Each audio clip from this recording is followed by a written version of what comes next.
Relation of literature to life. Literature and life. There is an intimate connection between literature and life.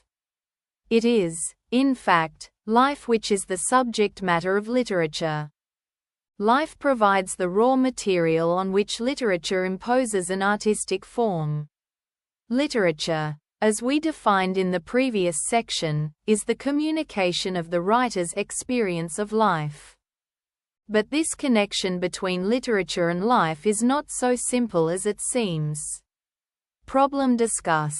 Plato, the great Greek philosopher, was the first to give a serious thought to this problem, the relation of literature to life. In his discussions he referred mainly to poetry. But what he said about poetry can be equally applied to literature as a whole.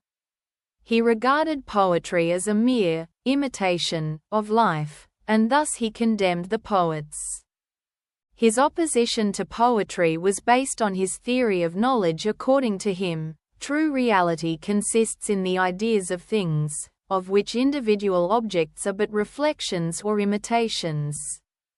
Imitation. Thus the poet, who imitates those objects which are themselves imitations of reality, is obviously producing something, which is still further removed from ultimate reality. Plato developed this argument first with reference to the painter. Painting as an imitation. Painting is an imitation of a specific object or group of objects, and if it is nothing but that.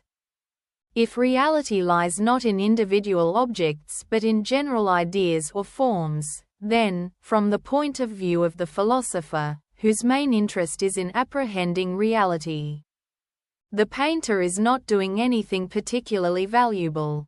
Poetry or literature as a whole is an imitation of imitation and thus twice removed from truth. Plato's reasons. There is an obvious error in Plato's reasoning. Being too much of a philosopher and moralist, he could not see clearly the relation between literature and life. He is right when he says that the poet produces something which is less than reality it purports to represent, but he does not perceive that he also creates something more than reality. Aristotle's reply to Plato: imagination may no more than concentrate the actuality, by dropping out all its insignificant passages.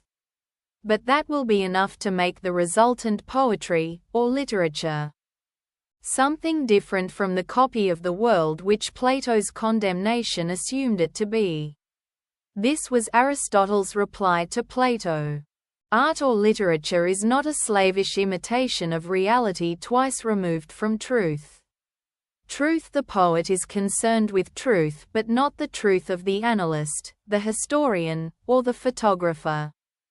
The poet's business is not to write of events that have happened, but of what may happen, of things that are possible in the light of probability or necessity. For this reason poetry is a more philosophical, a more serious thing than history. Conclusion. Taking into consideration the views of Plato, Aristotle, Sidney, Dryden, Johnson, and Pater, we conclude that the notion that literature is not concerned with real life is wrong. All great pieces of literature are true to life. But the literary artist is not content to hold the mirror up to nature, because his business, as Matthew Arnold has pointed out, is a criticism of life. Thank you.